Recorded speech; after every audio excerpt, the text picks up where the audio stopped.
Oi, gente! Sejam bem-vindos ao meu canal. Se você é novo por aqui, eu costumo falar sobre casos criminais reais nas quartas.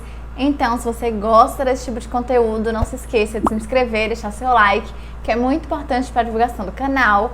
E se você quiser, também me segue lá no Instagram. E se você tem alguma sugestão de casos criminais, mitos ou lendas, comente aqui embaixo que eu anoto tudo e tento trazer o mais rápido possível. Então, chega de blá blá blá e vamos pro caso de hoje.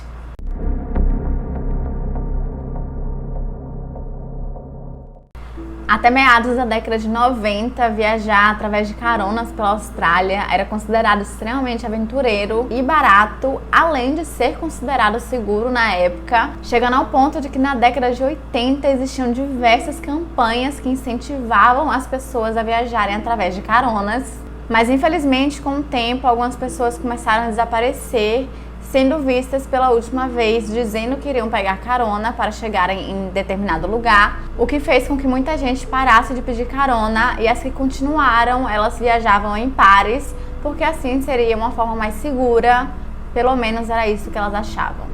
Acontece que no dia 19 de setembro de 1992, dois corredores que estavam treinando na Floresta Estadual de Belanglo, chamados Ken Saley e Keith Caldwell, acabaram parando para dar uma descansada no local chamado Executioner's Drop, ou a Queda do Carrasco, quando eles começaram a sentir um cheiro muito forte de carne podre, e eles acharam que seria provavelmente algum animal, então eles deram uma olhada no local, mas infelizmente eles encontraram uma coisa muito pior. Eles encontraram os restos mortais de uma pessoa. E ao se depararem com um corpo em um estado extremamente avançado de decomposição, eles imediatamente ligaram para a polícia. A Floresta Estadual de Belanglo é uma floresta plantada, composta principalmente de pinheiros, no estado australiano de New South Wales, que tem uma área total de cerca de 3.800 hectares e fica a 3 km a oeste da rodovia Hume, entre Sydney e Canberra, que é uma das principais rodovias. Quando os policiais chegaram ao local, rapidamente foi determinado que a vítima havia sido assassinada, e no dia seguinte, 20 de setembro, ao retornarem ao local para fazerem uma busca mais aprofundada, foi encontrado outro corpo a apenas 30 metros de distância do que havia sido encontrado no dia anterior. Foi feita então uma pesquisa nos registros de pessoas desaparecidas, e os corpos foram identificados como sendo os de Joanne Walters, de 21 anos, e Caroline Clark, de apenas 22. Joanne Walters morava em Surrey, na Inglaterra, e estava trabalhando como babá em Sydney enquanto fazia o seu mochilão. E em um certo dia, ela acabou conhecendo Caroline Clark, que era de Mastag, no país de Gales, em um hostel para mochileiros em King Cross, também em Sydney. E as meninas se tornaram amigas muito rápido e até dividiram um apartamento juntas enquanto trabalhavam para conseguirem mais dinheiro para o mochilão. E mais tarde, elas continuaram a viagem juntas pela Austrália, pegando caronas. Depois foram para a pequena cidade de Mildura, em Victoria, e seguiram para a Tasmânia. Em abril de 1992, elas estavam de volta em Sydney, mas pretendiam ir para Melbourne. Porém, infelizmente, nunca mais se teve notícias delas. Um mês após o desaparecimento de Caroline e Joanne, seus pais começaram a ficar muito preocupados, porque as duas sempre mantinham muito contato com eles, elas costumavam ligar praticamente todos os dias, e quando elas simplesmente pararam de ter qualquer contato com eles, eles ligaram para a polícia do Reino Unido e da Austrália para falar sobre o caso e também entraram em contato com a mídia, para que dessa forma o caso fosse mais conhecido e mais pessoas se interessassem por ele, mas infelizmente eles não tiveram nenhum resultado até 5 meses depois, quando os corpos foram encontrados.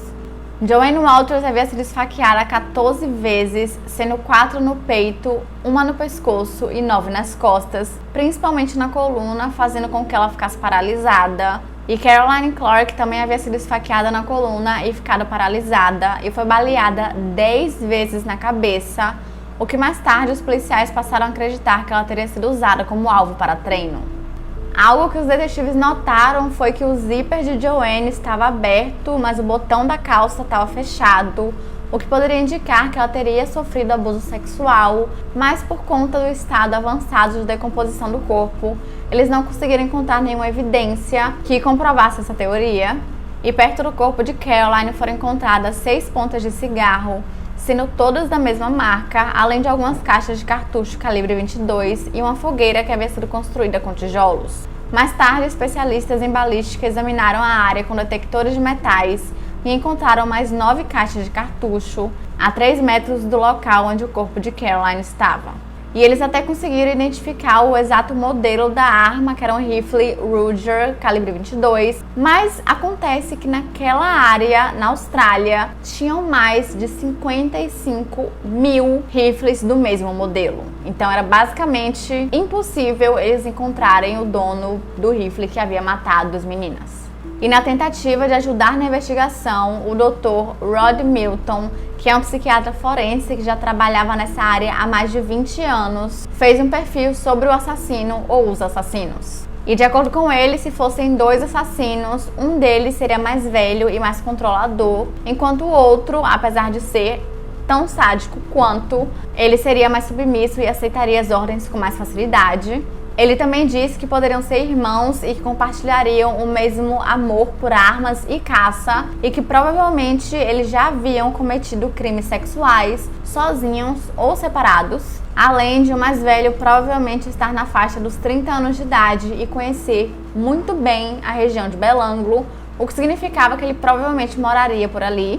E se fosse apenas um homem, além de tudo isso que eu falei pra vocês, ele amava estar no controle e era até por essa razão que ele levava suas vítimas para a floresta, por ser um local que ele já estava extremamente familiarizado. Mas o Dr. Rod Milton tinha quase certeza que eram 2 assassinos, pela grande diferença entre como o corpo de Caroline e de Joanne haviam sido encontrados. Uma havia recebido 10 tiros e a outra havia sido esfaqueada, então são 2 tipos completamente diferentes de modus operandi.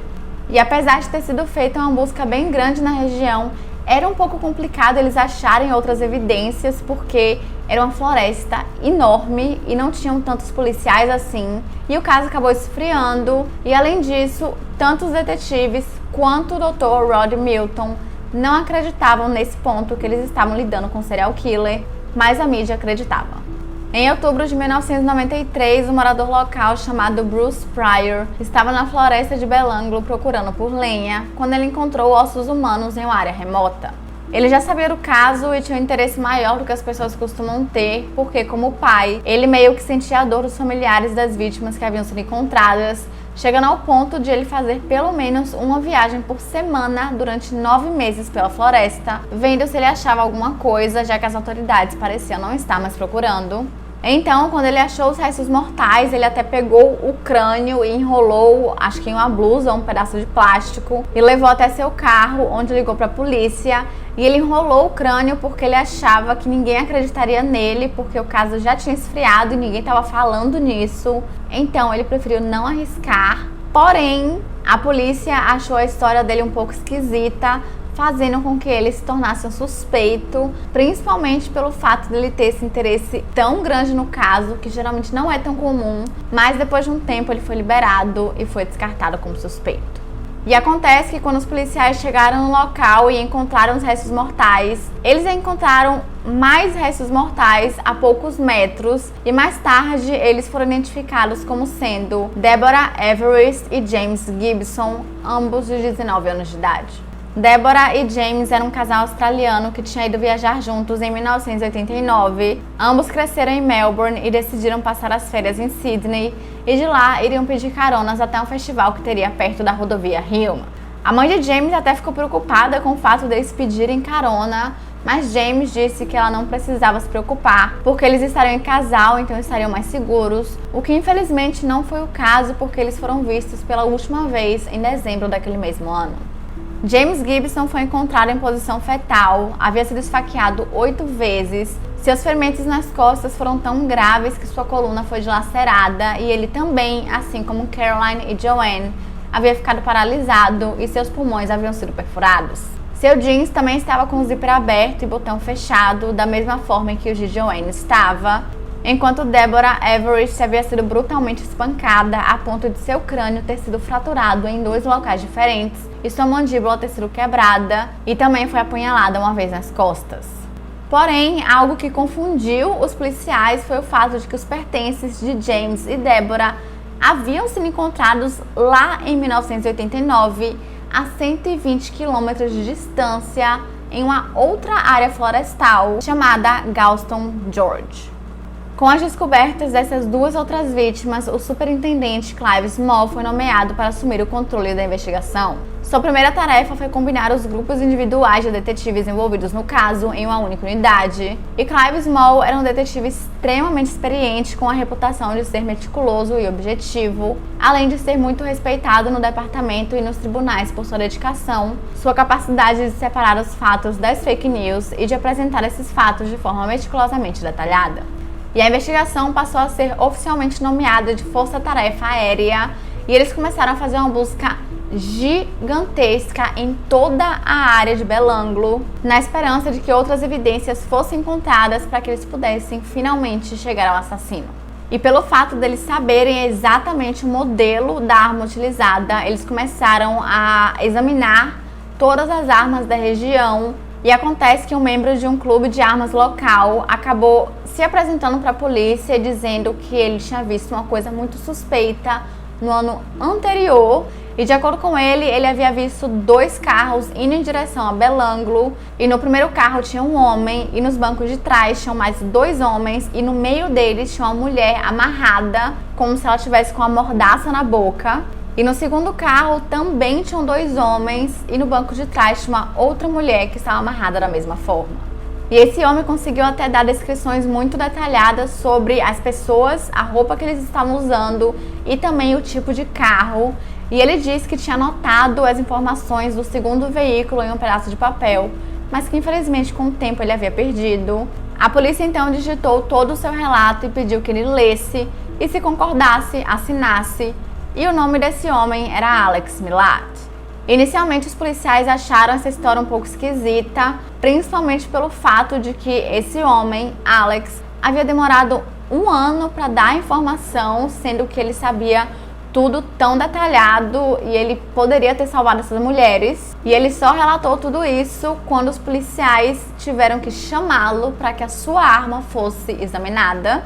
Mas como eles não tinham nada além da sensação de que tinha uma coisa errada nessa história, eles acabaram deixando de lado, principalmente porque no mês seguinte foi encontrado outro corpo.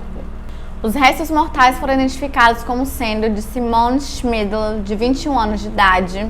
Ela era uma mochileira alemã que tinha o apelido de Simi e havia sido vista pela última vez em janeiro de 1991, enquanto procurava por trabalho. Simi, diferente das outras vítimas, estava sozinha e havia sido esfaqueada 8 vezes, e sua coluna também havia sido dilacerada, fazendo com que ela ficasse paralisada. E no dia 3 de outubro de 1993, apenas 2 dias após o corpo dela ter sido encontrado, mais 2 corpos foram descobertos, e eles eram Gabor Neugebauer, de 21 anos, e Anja Habschied, de 20. Anja tinha terminado seus estudos há pouco tempo quando decidiu viajar com seu namorado, Gabor. Eles decidiram que iriam fazer um mochilão pela Indonésia em outubro de 1991, e a Austrália não estava em seus planos iniciais, mas no meio do caminho eles decidiram que seria um ótimo lugar para visitar e pretendiam voltar para casa em janeiro de 1992, mas infelizmente desapareceram em dezembro de 1991. Anja Habschied havia sido esfaqueada 8 vezes e, diferente das outras vítimas, ela foi decapitada. E, na verdade, o seu crânio nunca foi encontrado. E Gabor Neugebauer levou 6 tiros na cabeça e seu zíper também estava aberto. Apesar de todas as vítimas terem desaparecido e serem encontradas no mesmo local, as causas de morte mudavam um pouco, e por conta disso a polícia não tinha certeza se todos os assassinatos haviam sido cometidos pela mesma pessoa. Algumas vítimas haviam sido estranguladas, outras haviam morrido por conta de tiros na cabeça e algumas aparentavam terem sido abusadas sexualmente. Porém, todas haviam sido paralisadas por conta de ferimentos profundos na coluna e, após morrerem, foram enterradas em uma cova rasa com as mãos para trás. Com certeza, as autoridades locais nunca haviam lidado com algo parecido, mas agora já tinham certeza de que estavam lidando com um serial killer. E por conta dessas novas informações, o caso estourou na mídia. Basicamente, só se falava nisso internacionalmente. E anteriormente, o caso estava conhecido como o assassino de Belanglo, mas passou a ser conhecido como assassino de mochileiros, pelo fato de as vítimas serem apenas turistas que pediam caronas pela Austrália. E pelo fato de ter se tornado uma coisa internacional, isso acabou afetando muito a economia e o turismo da Austrália, fazendo com que os policiais começassem a sofrer uma pressão gigantesca para que o caso fosse solucionado o mais rápido possível. E na tentativa de avançarem no caso, foi feita uma atualização no perfil do criminoso. E de acordo com esse perfil, o assassino ou os assassinos seriam extremamente frios e calculistas. E ele viria de uma família enorme. Provavelmente muitos membros da família já teriam registros criminais. E seria uma família muito unida que adorava caçar e atirar juntos. E o assassino ou assassina adorava estar no controle, amava e também tinha uma grande obsessão por armas de fogo. E apesar de existirem diversas evidências, não tinha nada que eles conseguissem fazer para identificar o assassino. E o caso, na verdade, já estava quase que esfriando de novo, até que uma outra vítima foi encontrada, viva, que forneceu informações que mudariam completamente o rumo da investigação. Acontece que em novembro de 1993, a polícia criou uma linha internacional para que as pessoas pudessem ligar e dar informações sobre o possível assassino ou sobre situações esquisitas que eles passaram. E um homem chamado Paul Onions fez uma ligação e ele deu informações bem interessantes. Paul disse que em janeiro de 1990, quando tinha 26 anos de idade, ele havia feito um mochilão pela Austrália e havia se hospedado em um hostel para mochileiros em King Cross, em Sydney, e havia passado seu tempo indo nos pontos turísticos e indo em festas com seus amigos. Mas com o tempo, o dinheiro foi acabando e ele precisava encontrar um trabalho de meio período, e depois de fazer uma pesquisa, descobriu que a maior parte de trabalhos estavam no distrito de Riverina. E para economizar na passagem, ele pegou um trem até Liverpool e de lá pegaria carona. Ele tentou pegar carona na rodovia Hume até que um homem barbudo e simpático parou e se apresentou como Bill. Inicialmente, Paul achou ele gente boa, mas começou a achá-lo bem esquisito quando ele ficou fazendo muitas perguntas sobre os planos de Paul na Austrália e exatamente tudo o que ele fez ou que iria fazer. E quando eles chegaram perto da floresta de Belanglo, o rádio do nada parou de funcionar e Bill encostou o carro e saiu, dizendo que iria pegar umas fitas no banco traseiro para que eles não ficassem o resto da viagem no silêncio. E como o Paul já estava achando tudo aquilo muito estranho, ele saiu do carro com a desculpa de que precisava esticar as pernas, mas Bill, do nada, apontou uma arma para ele e mandou ele voltar para o carro e colocar o cinto. Mas em um ato de coragem, Paul saiu correndo, se jogando na rodovia, enquanto Bill literalmente estava atirando, tentando acertar nele. Mas uma mulher chamada Joanne Barry parou o carro e levou o Paul para a delegacia para que ele fizesse a denúncia, e pouco tempo depois ele voltou para o Reino Unido. E quando ele soube do caso do assassino de mochileiros e da criação da linha internacional, ele ligou imediatamente e deu seu relato, e acontece que a própria Joanne Barry fez também uma ligação separada de Paul, mas por conta do número gigantesco de ligações que eles estavam tendo, só para vocês terem noção, nas primeiras 24 horas tiveram mais de 5.000 ligações. Tanto o relato de Bill quanto o de Joanne acabaram se perdendo por 5 meses. E finalmente, no dia 13 de abril de 1994, um detetive chamado Detetive Gordon encontrou a nota sobre esse relato de Paul Onions e Joanne Barry e passou as informações para o detetive Clive, que imediatamente começou a investigação. E assim que o detetive Clive Small viu aquele relato, ele achou muito esquisito e achou que o tal Bill realmente poderia ser o possível assassino de mochileiros, e pediu para que Paul fosse até Sydney, onde mostrou para ele um vídeo com 13 fotos de possíveis suspeitos. E Paul Onions identificou o suspeito número 4 como sendo Bill, mas na verdade o nome dele não era Bill, e sim Ivan Milat. Agora vocês provavelmente se lembram do homem que eu falei mais cedo, chamado Alex Milat, que tinha feito aquele relato bem esquisito dos 2 carros. E Alex era o irmão mais velho de Ivan.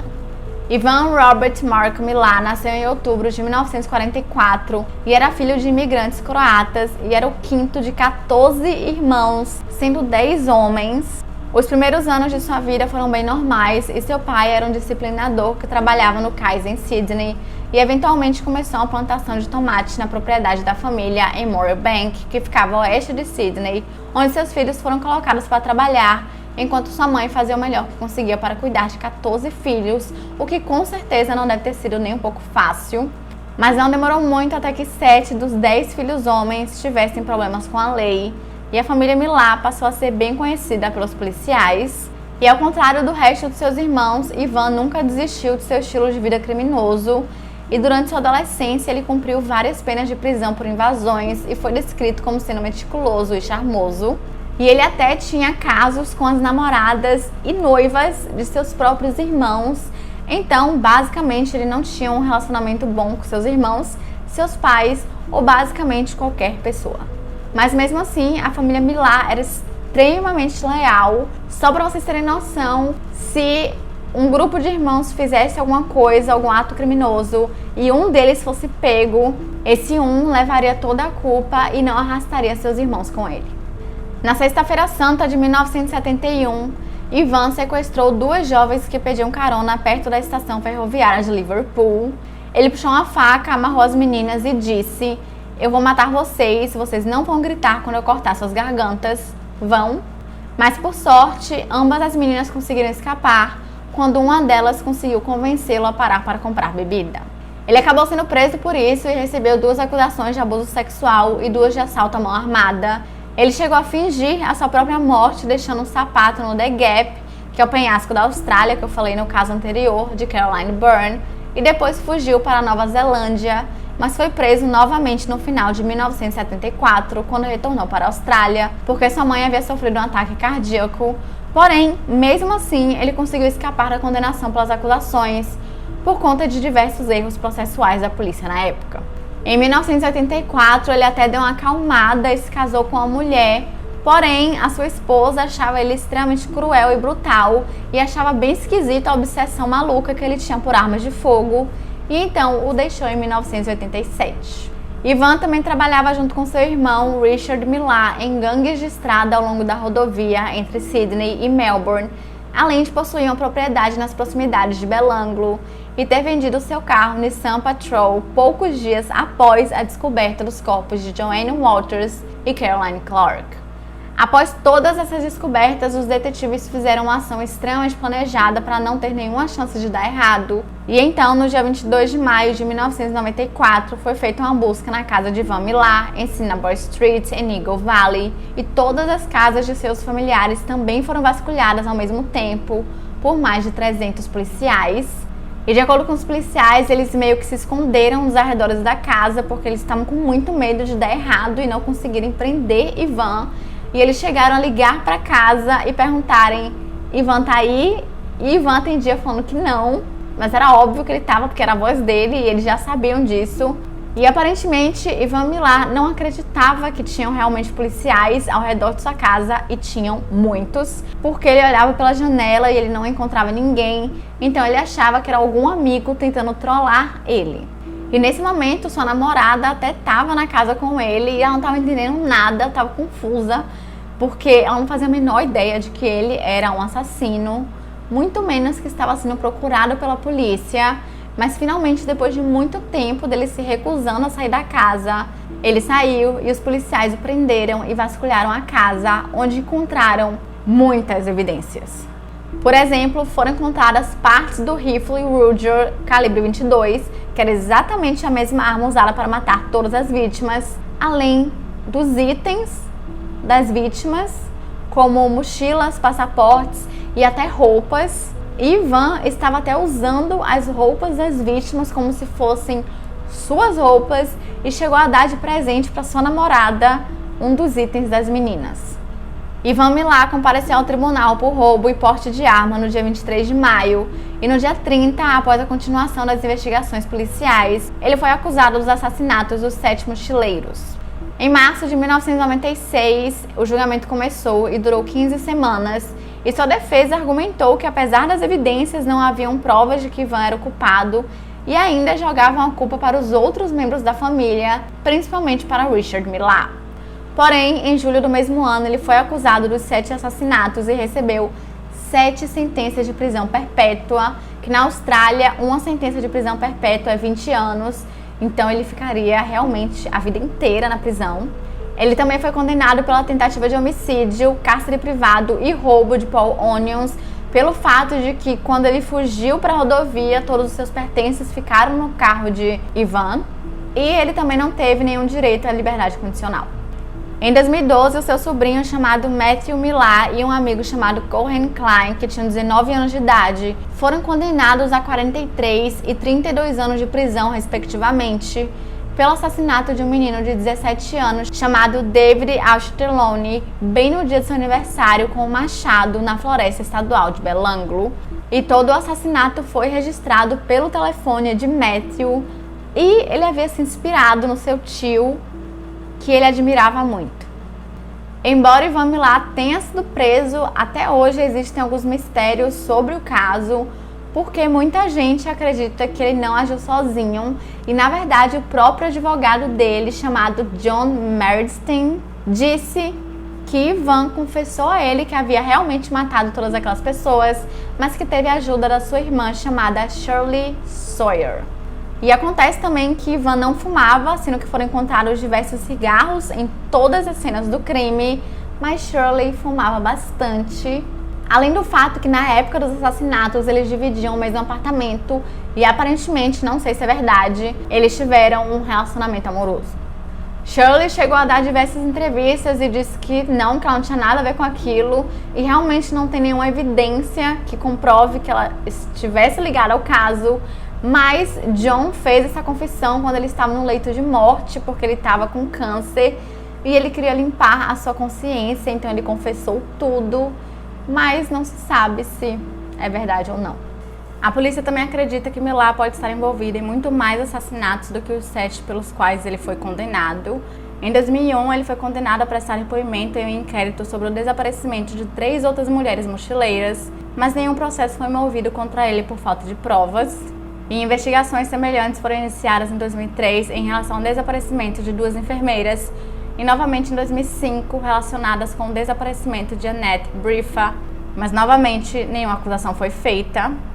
Em dezembro de 2017, ele tentou apelar sua condenação pela 7ª vez, mas novamente foi negado e ele continuou na prisão de New South Wales até a sua morte.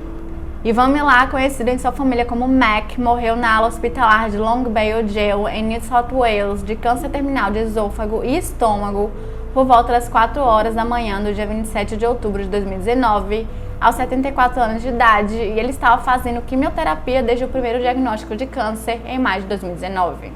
E aparentemente ele tentou tirar sua própria vida várias vezes na prisão, tentou se enforcar, teve uma vez até que ele cortou seu próprio dedo com uma faca de plástico, além de diversas outras tentativas, mas realmente acabou morrendo por uma causa natural. E as famílias das vítimas esperavam por uma confissão em seu leito de morte, mas até os seus últimos dias ele se diz inocente e não tem nenhum remorso sobre os seus crimes, além de todas as evidências que apontam para ele, então não tem chance de não ter sido ele, porém tem chance dele não ter feito tudo sozinho, mas de acordo com ele, ninguém na sua família está envolvido. Ele também chegou até a dizer que ele não precisa de um padre porque ele não tem nada para confessar. E todo esse caso, juntamente com o caso do Peter Falconio, que eu já contei aqui no canal para vocês, eu vou deixar o link aqui em cima em algum lugar para vocês, para quem ainda não assistiu. Eles foram usados como principais inspirações para a criação do filme Wolf Creek, Viagem ao Inferno, que foi lançado em 2005. E é isso, gente, esse foi o vídeo de hoje. Se vocês gostaram, não se esqueçam de se inscrever, deixar seu like, que é muito importante para a divulgação do canal. E também me seguir lá no Instagram. E se você tem alguma sugestão de casos criminais, mitos ou lendas, comente aqui embaixo que eu anoto tudo e tento trazer o mais rápido possível. E é isso, até semana que vem.